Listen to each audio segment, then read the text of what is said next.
We're back with the best of Bleav Network Hour on Stadium. Do you believe? We're back, baby. The charity stripe. Free throws, hit him.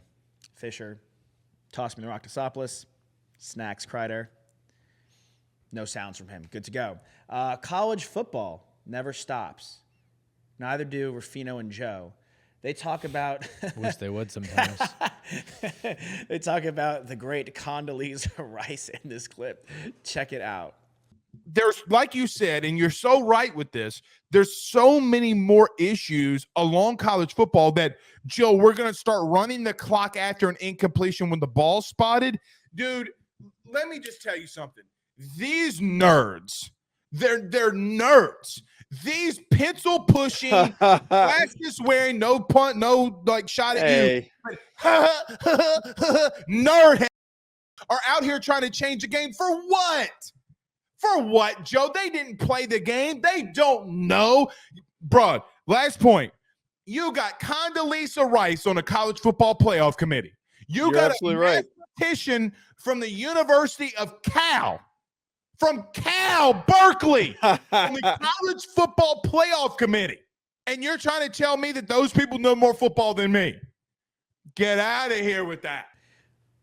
Condoleeza Rice being on the board of the college football playoff is one of the more peculiar things, for sure. Why is that? It's just random. I don't think there's anything wrong with it necessarily. I'm not as animated about Blake. She's also a member at Augusta. Whoa. She's a big sports fan. Yeah, clearly. Clearly, yeah. I mean, I don't think there's anything wrong with it. I think that if you have, a career in one area, you have interest in other. Sure. Like, you're allowed to have it all. I don't know. I do multiple things. She's been on the board for a while too. It's Since not like the jump. It's not like it's like a thing that's brand new that like she's popping in like, hey, I don't know nothing, but here's who I think should be in the top 5. It's just crazy that the playoff committee consists of like Condoleezza Rice after her whole political career is like now deciding, hey, is Alabama playing LSU down into the Sugar Bowl? Like that's interesting to me. I do think the bigger issue in the college football playoff is the number of teams. Until we get that expanded, then it doesn't matter who's picking. It could be all of us. We'll get expanded next year, right?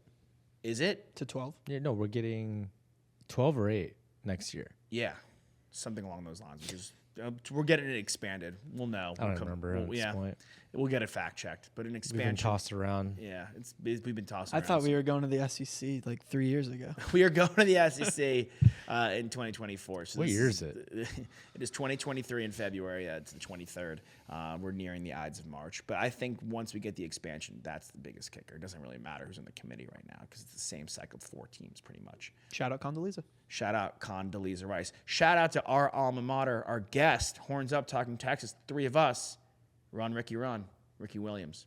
Check it out. Talk to us a little about what it does for guys who are maybe coming off injuries, right? Rehabbing, and even guys who have experienced concussions like Tua Tagovailoa. Like if he were to be treating himself whatsoever with cannabis, like would there be some positives there for that? There's a lot of talk and a lot of the research is done on cannabis and physical wellness, healing, especially brain trauma. But my experience, it's really mental. And there's definitely a connection. Someone who feels defeated because they keep getting hurt, their bodies are going to heal much more slowly. Someone who has a more positive attitude and is excited to get back on the field, right? That positive attitude allows their body to recover much faster. And, my first experience where I realized there was something to cannabis is I had a really bad game my senior year, 2 really bad games. And I thought, for all intents and purposes, I was out of the Heisman race. And I was going, and I came back my senior year for all of that. So my life, felt like the world was ending. And my roommate was like, he's like, you need to chill.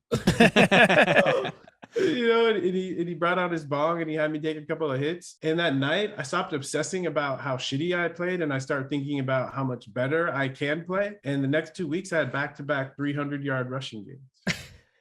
And I realized how important our attitude is. And if we let difficult circumstances, adversity beat us up, it creates a loop and we get stuck in it. But if we can shake it off and be more hopeful and then put the effort in to accomplish the things that we're hopeful about, things change.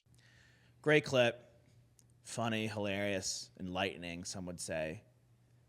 Didn't realize you could get contact high through Zoom, but we did. and that was an awesome experience. The whole Tua situation is interesting because there are people that think he should not play again. And and at the same time, the team has to decide whether they're going to pick up his 5th-year option and is he going to be the next guy that's extended? He's one concussion away, I think, because it's happened not only multiple times, but so visibly. He's going to suffer another concussion at some point in his career if he continues to play. It's just the nature of the game.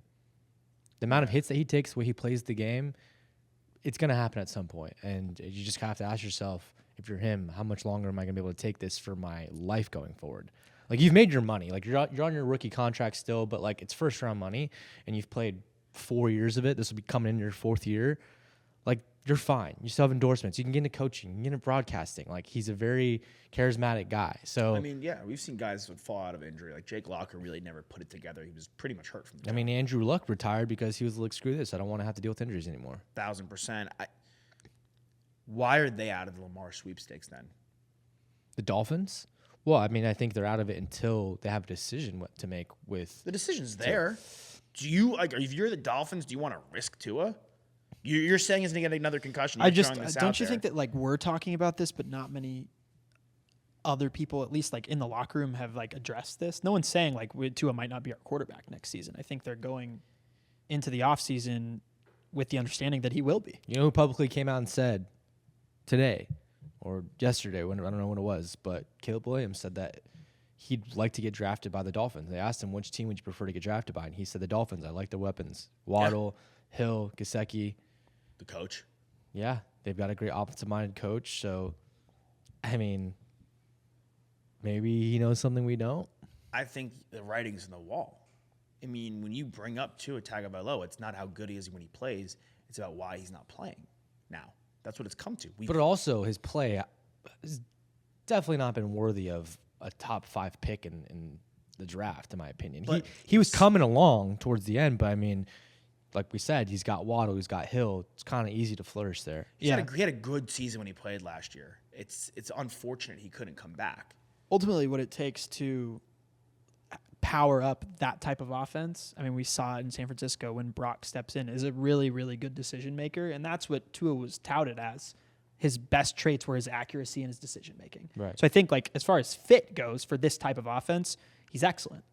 And Caleb Williams obviously has all the traits. I think for him, it's more so the arm power, Right. the arm accuracy, the mobility. You have to also consider what Ricky was talking about in this clip about a player's mentality after you get injured, right? You get defeated, and like you think to yourself, what if I get injured again? Or, oh, there's long recovery. So that decision making that you're on the field, you're gonna have to believe that Tua is a little bit more timid out there and a little bit slower with decisions because he's scared if he takes another hit, this could be over. This could be his life. I'd be interested to see if the organization addresses this like prior to free agency and or the draft, Maybe. just to see if anything is said. But back to Ricky. Regardless, Great glad we had him on the guest. show. Yeah. Hilarious part about him, ripping a bong and rushing for back-to-back 300-yard games in Heisman fashion. I ripped a bomb in college and can barely hold a knife. It's bomb. You ripped a bomb in college, and I think you ate some dog food, right? I did, dog I treats. did that too, and we'll tell that story when we get Another back from the time, break, yeah. maybe, or another time. Fisher, Desopoulos, Snacks, Crider, Best to Bleav on Stadium. Do not go anywhere. Hang tight. We'll be right back in just a second with some more great Bleav content on Stadium.